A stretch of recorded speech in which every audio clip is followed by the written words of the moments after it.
त्याचप्रमाणे उल्हासजी शेवाळे, अभिजितजी जगताप,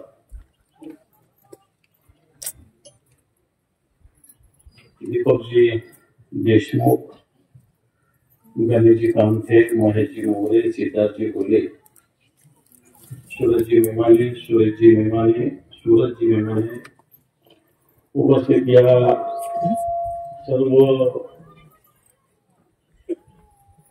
परिसरातील विविध गावचे सरपंच, गावकरी, माता भगिनी आणि बालबांधव, खर तर मी मराठवाड्यातल्या संभाजीनगरचा आणि मला काल संध्याकाळी निरोप आला. तसं शनिवार रविवारी गावाकडे राहत असतो, पण सचिन भाऊचा आणि उद्धव साहेबांचा निरोप आला तसं आज दुपारी उन्हातच बाहेर रोड इथं मी येऊन पोहोचलो. आता पोहोचलो का, निरोपाला म्हणालो का, मी सुद्धा शेतकरी, सगळ्यात महत्वाचं या कार्यावर प्रेम करणारे आपण सगळे. आणि जी माती आहे ना, ती आपल्यासाठी पवित्र असते. शेतात ज्यावेळेस जातो ना, एखाद्या आपण फिरतो ते एक एक आठवण असते, एक एक झाडाची आठवण असते, घराची आठवण असते, ढेकळाची आठवण असते, एक एक बांधाची आठवण असते. आणि मला वाटतं हे शेतकऱ्यालाच कळतं. हे नावाला शेतकरी होऊन मुंबईत उद्योग धंदे करण्याचं एक कळत नसतं. हे त्याला येथे पाहिजे जातीचे येडे गव्हाचे काम झाले, जातीचेच लोक पाहिजे याला, बरोबर का? येड्या गव्हाचं काम नाही. कारण बेसिक काळाची घटना घडली या ठिकाणी. आता विमानतळ वगैरे हा विषय आजचा नाही.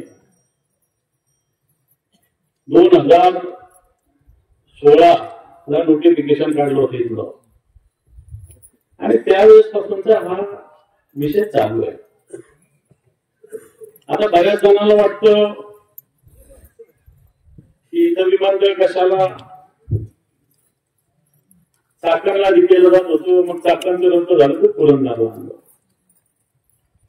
आता चाकणचं रद्द करून पुरंदरला का आणलं? ते यांचं कसं आहे, आपलं कसं पाणी अडवा पाणी जिरवा, यांचं यांची अडवणं यांची जिरवणं काम सरकारमधल्या लोकांचं चालू असतं. आपण म्हणतो ना पाणी अडवा पाणी जिरवा. पण आज या ठिकाणी काल मी सगळ्यात बेसिक विषय, बाकीच्या विषयावर चर्चा होईल, बाकीच्या विषयाचा तर निकाल लागेल, पण एक सांगतो, कोणाच्याही जमिनीचा 1 इंच भर जमीन आपण देणार नाही.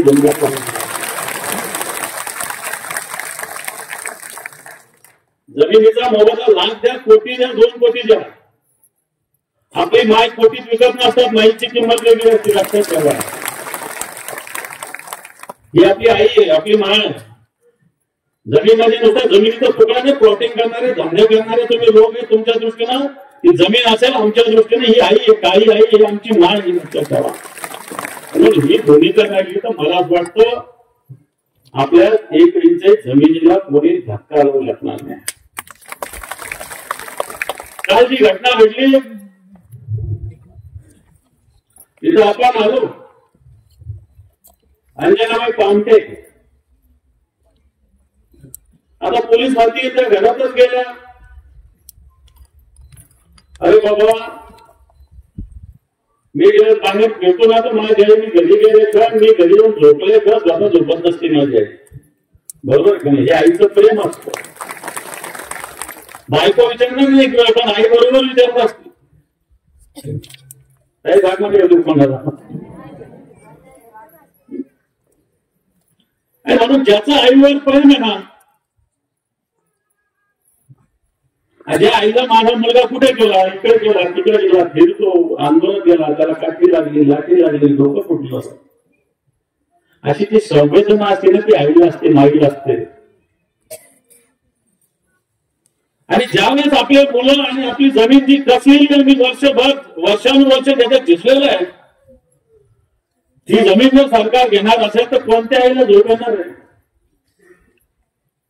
याच्यात खुरपलेलं आहे, याच्यात निंदणी केली, याच्यात खुरपणी केलेली आहे, वेगवेगळं गेलेलं आहे, खाड्यांमध्ये गेलोय, माळ्यामध्ये गेलोय, काय नाही केलेलं असतं आपण शेतामध्ये. आणि जर असं केलेलं शेत जर एका रात्रीतून सरकार घेणार असेल तर मला असं वाटतं कोणती आई जगू शकत नाही. म्हणून ही आई गेलेली लक्षात ठेवा. कोणी म्हणत असेल मेडिकल काय म्हणत असेल मला माहित नाही, पोलीस काय म्हणत असेल मला माहित नाही, पण मला माहित आहे की मी घरी असलो माझ्या शेतात जर काही झालं तर माझ्या हृदयाला काय वेदना होतात या भूसंपादन अधिकाऱ्याला कलेक्टरला नाही कळणार, ज्याचं शेत त्याला कळणार. लक्षात ठेवा. मी घरात जरी असो एखाद्या पाऊस आला काहीतरी अतिवृष्टी झाली तर शेतातल्या पिकाचं काय झालं असेल हे माझ्या लेकरा बाळाची चिंता झाला असते. लक्षात ठेवा. आणि म्हणून या आईला ती चिंता होती आणि त्या चिंतेमध्ये तिचं निधन झालं. धडधाकट चालती होती आई, कोणता आजार नाही काही नाही. आणि म्हणून मी सांगेन ह्या आपल्या आईचं गेलेलं आहे याला जबाबदार सरकार. लक्षात ठेवा सरकार. आता पोलीस सांगतील की आमच्यावर दगड मारले. मला सांगा आपलं घर आहे, या घराच्या कंपाऊंड मध्ये बिना परवानगी कोणी माणूस येऊ शकतो का? येऊ शकतो का? बरोबर का नाही? तर माझं शेत माझ्या शेतात तुम्ही कसं काय? सरकारच्या बापाचं आहे का? भूसंपादन अधिकारी कलेक्टरच्या बापाचा आहे का? तो तुमचा कोण मंत्री मुंबईत राहतो शिवदारे त्याच्या बापाचा आहे का? आमदार त्याच्या बापाचा आहे का?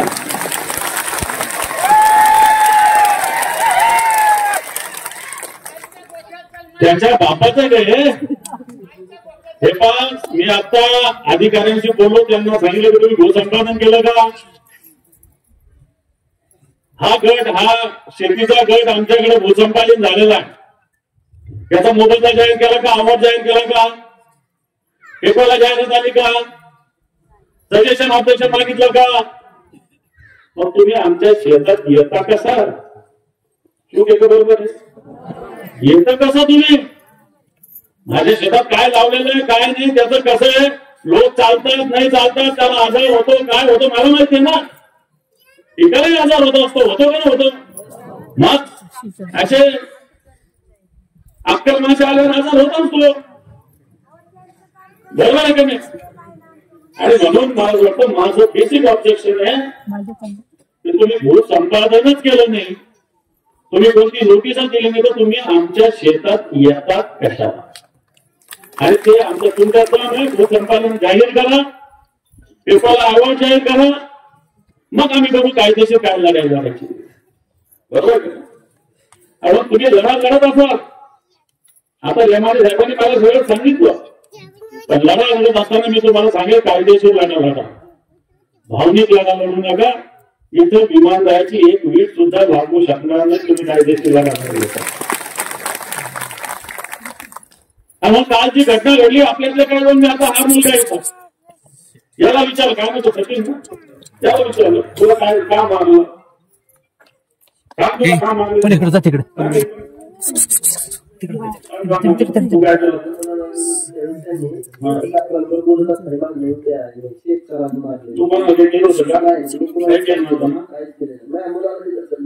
नाही का पोलीस अधिकारी असं ऐकून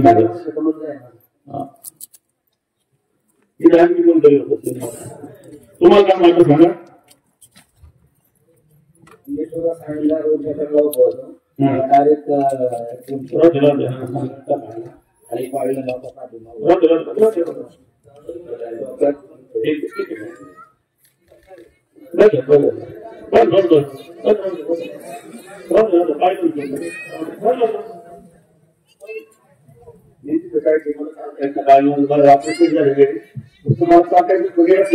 तुम्हाला कळता येत नाही. तुम्हाला ते दिसल्यावर मी कसं मार्ग माहिती आता मला सांगा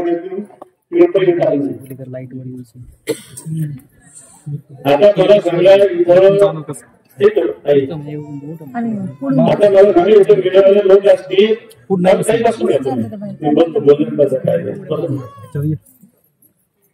जर कायदा तुमच्यासाठी आहे तर कायदा आम्ही सुद्धा त्याची अंमलबजावणी करू शकतो हे पोलिसांना मी सांगतो. तुमच्याकडे व्हिडिओ आमच्याकडे पण व्हिडिओ आहे. तुम्हाला गुन्हा दाखल करता येतो 307 353, आम्हाला 307 दाखल करता येतो. कायदा आम्हाला शिकवायचा नाही. एसपी असेल त्याच्यात डीवायएसपी असेल त्यांना सांगून टाकतो कायदा आम्हाला शिकवायचा नाही. आणि म्हणून आमचा लढा तुमच्याशी नाहीये हे मी सांगतो पोलिसांना. आमचा लढा पोलिसांशी मुळीच नाही, आमचा लढा सरकारशी आहे. तुम्ही पण शेतकरीच आहात, तुम्ही कोणत्या गावातले शेतकरीच असाल, म्हणून आमचा लढा तुमच्याशी. तुम्ही मदत करू नका. तुमचा बळी जाईल, सरकार बाजूला राहील, भूसंपादन करणारे बाजूला राहील, पोलिसांचा बळी जाईल. पोलिसांना सांगतो तुम्ही पण माणसं आम्ही पण माणसं, आमची दुश्मनी तुमच्याशी नाही. जेवढं झालं तेवढं ठीक, जेवढ्याला आतमध्ये ठेवलं तेवढ्याला सोडून द्या. नाही तो उद्या पोलीस स्टेशनवर यायला मला भाग नका बाबा. मी आता सगळ्यांना सांगितलं, सगळ्या लोकांनी की उद्या तुम्ही रीतसर व्यवस्थित निवेदन द्या. मुख्यमंत्र्यांना भेटू आपण, या राज्याच्या डीजीना भेटू आपण, दोघांना भेटू. दोघंही न्याय देतील ही अपेक्षा मला. दोघंही अन्याय करतील असं मला वाटत नाही, पण आपण भेटू. नाही भेटल्यानंतर रस्त्यावरचा मार्ग आपल्याला खुला आहे. आणि म्हणून मी तुम्हाला सगळ्यांना आवाहन केलं की आपण ही लढाई लढू. आता बऱ्याच जणांनी झालं की बैल जोडी सोडली म्हणून हे केलं. तर बैल जोडी सोडली आमच्या बैल जोडच आहे, बरोबर का ते? बैल जोडी सोडली, फक्त आता बैल जोडी सोडली लक्षात ठेवा. नुसती सोडली, बैलाला काही सांगितलं नाही त्याला अजून, बरोबर आहे की नाही? हा त्याला चांगला दिला ना, आधी चांगले लावले त्याला टोच दिलं तर काय करा समोर सांगता येत नाही. तो बैल बरोबर ऐकतो, तो बैलांचा लक्षात ठेवा. आमच्या धाकात येतो बैल, बरोबर आहे की नाही? आणि म्हणून घरचा मास करू नका. लढा पोलिसांशी नाही, कायदेशीर आम्ही सुद्धा सगळे जे जे केले त्यांचा जामीन मागू. जेवढं झालं तेवढं बस झालं. येणाऱ्या काळात आणखी लोकांना तुम्ही आणखी काही कारवाई करण्याचा प्रयत्न केला तर लढा मला वाटतं वेगळ्या दिशेनं जाईल. म्हणजे मला वाटतं पोलीस ऐकतील, पोलीस ऐकणार नाही असं काही होणार नाही असं मला वाटतं.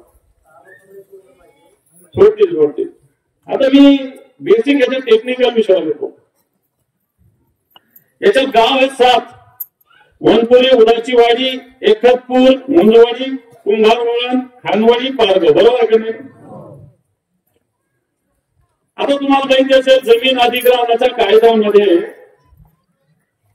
जास्तीत जास्त अशा पद्धतीने असतो जी जमीन बंजर आहे, नापीक आहे, ज्याचा उपयोग नाही, अशी जमीन भूसंपादन करावी अशा प्रकारचा एक नियम आणि कायदा बनतो.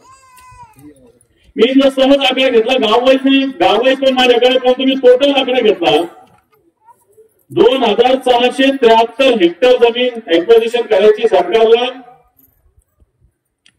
याच्यातली बिन शेतीची जमीन फक्त 10 हेक्टर, फक्त 10. 2673 पैकी जिरायत जमीन आहे 428 हेक्टर आणि बागायत जमीन आहे 2235 हेक्टर. लक्षात ठेवा, 2600 पैकी 2235 किती टक्के झाली? 80-85% जमीन बागायती आहे. 80-85% बागायती जमीन आहे. मला आठवतं समृद्धी मार्गाचा असाच पद्धतीने नागपूर ते मुंबई होत असताना आम्ही समृद्धी मार्गाला विरोध केला होता. सिन्नर असेल, कोपरगाव असेल, या भागामध्ये 10 गुंठ्यामध्ये शेती करतात. 10 गुंठ्यात 20 गुंठ्यामध्ये शेती होते. सिन्नर असेल, कोपरगाव असेल, वैजापूर असेल, या भागात 10-10, 20-20 गुंठे सुद्धा शेती वाचवण्यासाठी रस्त्यात बदल तिकडे केला होता. मी त्याचा साक्षीदार आहे. कारण माझ्या दृष्टीनं 10 गुंठ्याची शेती सुद्धा महत्वाची. मी त्याच्यामध्ये 2-5 लाख रुपये सहज घेऊन होतो माझ्या होता. मी काय घेणार त्याच्यात, भाज्या घेणार, माळवं घेणार, काय घेणार, पण मी 10 गुंठ्यामध्ये सुद्धा 2-3 लाख रुपये कमवू शकतो. जर 10 गुंठे जमीन वाचवली जाऊ शकते तर मला वाटतं 2235 हेक्टर जमीन म्हणजे जवळपास 6,000 एकर जमीन ही इथली बागायती आहे. कारण आपण या टेक्निकल मुद्द्यावर लढायला की बागायती जमीन तुम्हाला घेता येणार नाही, बागायती जमिनीला तुम्हाला धक्का लावता येणार नाही. आपण टेक्निकल लढू, भावनिक लढा लढू नका. तुम्हाला विनंती करतो, उन्हातानाचे दिवस आहे, आपण जीवानीशी जाऊ, यांना काही फरक पडत नाही. आपण कायदेशीर लढाव लढू आणि तांत्रिक लढाई लढू. आज बागायती जमीन जर 80-85% असेल तर याचं भूसंपादन होऊ शकत नाही. आणि जमीन कोण घेतं माहिती तुम्हाला? एमआयडीसी. मला तर इकडचं काही माहिती नाही, मी फक्त जेजुरीच्या खंडोबाच्या दर्शनाला इकडे येत असतो, याच्यावरती इकडे पुढे जायचं माझा काही प्रसंग आला नाही. पण ज्यावेळेस मी कार्यकर्त्यांशी बोलत होतो की विमानतळामध्ये जमिनी कोणाच्या जाणार आहे, तर आपल्यातले पण काही गद्दार लोक तुम्हाला सांगून टाकतो. काही खरं खोटं आहे? आपल्यातले काही गद्दार लोक आहे, सांगतो ना मी सांगतो त्यांना. मी ज्या लोकांना सांगितलं त्याच्यात लाटा आहे, त्याच्यात लोढा आहे, त्याच्यात आग्रवाल आहे. हे लोक काही शेती करून थकले का? माती गेली का त्याच्यात? लोढा लाटा आग्रवाल इकडून आले कुठून? तुम्हाला सांगतो, आमच्यातल्या काही लोकांनी या जमिनी या लोकांना दिलेल्या आहे. हे लोक मंत्रालयात बसून भूसंपादनाच्या मागे लागतात. आपल्या जमिनी स्वस्त दरात आपल्याकडून घेतलेल्या आहे, यांना त्याचे 10-20 पट दर मिळतात. तुमच्या माहितीसो सांगतो. आणि तोही महाराष्ट्रामध्ये हे जे लोक मी न पाहता सांगितलं, आता मी उद्यापासून लागतो का मला या सगळ्याचं यांचं काम बघतो मी न सांगता यांना नाव सांगितलं कोण असं म्हणून. त्यांनी सांगितल्यानंतर मला काय तुम्ही सांगितलं नाव आहे. तोही महाराष्ट्रामध्ये हे लोक पैसे घेऊन निघतात, शेतकऱ्याच्या जमिनी खरेदी करतात, नंतर सरकारकडे जातात. सरकारमध्ये सुद्धा मंत्रालयात त्यांचे दलाल बसलेले आहे आणि मग भूसंपादन करतात. होत काहीच नाही. आणि म्हणून असे अनेक उदाहरण आहेत. आज इकडं सिन्नरला एमआयडीसी अशाच पद्धतीने ऍक्वायझेशन केलं, एक प्लॉट सुद्धा नाही गेला. दिंडोरीला तसं केलं, एक प्लॉट सुद्धा गेला नाही. अशा गोष्टी या भागात घडलेल्या आहेत. आणि म्हणून हे दलाल लोक इथं मला असं वाटतं बसलेलं आहे. आणि फार विमानात फिरायचं ना तुम्हाला. पुण्याचं विमानतळ 50 किलोमीटर आहे. ज्याला फिरायची हौस आहे त्याला गाडीच आहे का? 36 किलोमीटर. 36 किलोमीटर म्हणजे बस स्टँड आहे का? 36 किलोमीटरला विमानतळ इथं तिथं. मग तुम्हाला फार विमानतळ करायचं ना, तर भागामध्ये छोटं विमानतळ मोठ्या घरामध्ये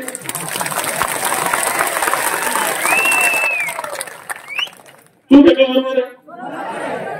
माझं हे म्हणणं आहे की बारामतीतून 60 किलोमीटर आहे. हा सरकारला हौस आहे तर बारामतीच्या एअरपोर्टचं एक्सपान्शन करा आणि तिकडून मोठं एअरपोर्ट करावं लागतं. तुम्हाला रोज जावं लागतं, पळावं लागतं, जावं लागतं, गद्दारी करावं लागते, इकडे जावं लागतं, तिकडे जावं लागतं. इकडे जायला विमान धुवावं लागतं, तिकडे पळावं लागतं, गुपचूप अमित शहाला भेटावं लागतं, गुपचूप नरेंद्र मोदीला भेटावं लागतं. काय त्याचं मोठं बरोबर आहे. आणि म्हणून माझं सरकारला सजेशन करणार आहे की बारामतीचं विमानाचं विस्तारीकरण करा. पुरंदरला विमानाची गरज नाही. पुरंदर हे संभाजी महाराजांचं जन्मस्थान आहे. संभाजी महाराज लढा तुम्ही सुद्धा औरंगजेबाच्या भूमिकेत येत असाल तर आम्ही सुद्धा संभाजी महाराजांच्या भूमिकेत सांगून टाकतो. आम्ही सुद्धा या मातीचा लढा लढू, आम्ही सुद्धा या शेतीचा लढा लढू, आम्ही सुद्धा या संस्कृतीचा लढा लढू. आणि म्हणून येणाऱ्या काळात मी आपल्याला आश्वस्त करतो की तुम्ही जर एकजुटीने आला पण शांततेत लढा. हे मी सांगतो, डोके फोडून घेण्याची गरज नाही. पोलीस आपले दुश्मन नाही, इंडिया अधिकारी पण आपले दुश्मन नाही. यांना कसं थांबवायचं आपण थांबवा. आता तर येणारच नाही 2-4 महिने तुमच्याकडे. तुमच्याकडे 2-4 महिने येणारच नाही. एवढ्या काळात आपण सरकारशी बोलू, हे सगळे मुद्दे मांडू. याच्यापेक्षा अनेक तांत्रिक मुद्दे आहेत. परंतु ज्या आपल्या आई गेलेल्या आहे, अंजनाताई असेल, कोण गेले असेल तर यांचं बलिदान आपण व्यर्थ जाऊ देणार नाही. हा मुद्दा संकल्प आपण लक्षात ठेवा. शेतकरी आहे, शेतकरी आपण दलाल नाही आहे. आपण जे पिकवतो तेवढंच खातो, त्याच्यावरच आपला विश्वास आहे. आणि म्हणून मला वाटतं या मातीची आपल्याला गद्दारी करायची नाही, या शेतीची आपल्याला गद्दारी करायची नाही. निश्चित हा लढा लढू. शेतकरीच मालक इथं बॅनर लागले, शेतकरीच मालक येतो तो कोण आहे? अरे शेतकरी जगेल तर कोण मरेल? शेतकरी जगला तर बाकी जगेल. व्यापार असेल, इंडस्ट्री असेल, शेतकऱ्यांना चालतील. आणि शेतकरी मरेल तर कोण जगेल? तुम्ही बरेच जण म्हणले की आमच्या प्रेताहून जात द्यायची नंतर होईल, प्रेत पाडायची गरज नाही. प्रेत दुसऱ्याची पाडायची तयारी घेऊ जर आमच्याला नाही ऐकला नव्हतं. त्यामुळे आमच्या प्रेतून जा. कशाला जायचं? कशाला प्रेत पडू द्यायचा? आपला जीव काय स्वस्त आहे का? आपला जीव स्वस्त नाही. आपण लढू, आपण लढू. आणि लढाईच्या माध्यमातून मला असं वाटतं येणाऱ्या काळात ही जी 7,000 एकर आपली जमीन विमानतळ जवळ पाहते ही थांबू. सरकारला सांगू तुम्ही बारामतीला विमानतळ करा. बागायत जमीन 1 इंचही आम्ही देणार नाही. आणि या लढ्याच्या निमित्तानं मला स्वतः आपण सगळ्याच्या सगळ्या गावचे प्रशासनाचे बरेच लोक तुमच्या बाजूने, कोणी विरोधात असेल तर काही भाग नाही. मी सगळे मिनिट चेक केलं. सगळ्यांनी संभाळून इकडे भर उन्हात आलं येताना सगळं वाचन केलं. मी सगळी माहिती घेतली सगळी. म्हणजे येणाऱ्या काळात हा लढा अवघड आहे असं मी म्हणत नाही, अवघड आहे असं मी म्हणणार नाही, पण सोपा सुद्धा नाही. आपण तो नीट लागण्याची तयारी करू. ग्रामस्थांनी सगळ्यांनी एकजूट ठेवा. निश्चित मी पोलिसांनाही सांगतो, भूसंपादन अधिकाऱ्यांनाही सांगतो, जे जे गुन्हे झाले असेल आतापर्यंत ठीक, पण येणाऱ्या काळामध्ये अशा पद्धतीने या भागातील नागरिकांना गुन्ह्यात अडकवायचा प्रयत्न करू नका. भूसंपादन करणाऱ्या अधिकाऱ्यांना संरक्षण देण्यासाठी पोलीस आले होते, पण भूसंपादन व्हायला एकालाही लागलेलं नाही. मग कोणाचं संरक्षण केलं तुम्ही पोलिसांनी? पोलीस संरक्षण कशासाठी असतं माहिती आहे ना? भूसंपादन करणाऱ्या आलेल्या लोकांना कोणी जीवाला धोका निर्माण झाला तर. एकाही भूसंपादन अधिकाऱ्याला एक झापड सुद्धा मारलेली नाही. मारले का? मग तुम्ही संरक्षण कोणाचं करत होता? तुम्ही दलाली करत होते का कोणाची? आणि म्हणून मला असं वाटतं कायदा तुम्हाला माहिती आहे, कायद्याची जाणीव ज्ञान आम्हाला सुद्धा आहे. आणि म्हणून जे झालं तेवढं ठीक आहे. येणाऱ्या काळात मला वाटतं जनतेची लढा आपण देऊ नका. जनतेची लढा दिला तर जनता पैशांना सामोरे येईल. आणि मग येणाऱ्या काळात आपण हाला एक जोडीला लढण्याचा संकल्प करू. एवढंच मी सांगतो आणि थांबतो. निश्चित तुमच्या मागे आम्ही खंबीरपणे उभा राहू हे अभिवचन देतो. धन्यवाद. जय हिंद, जय महाराष्ट्र.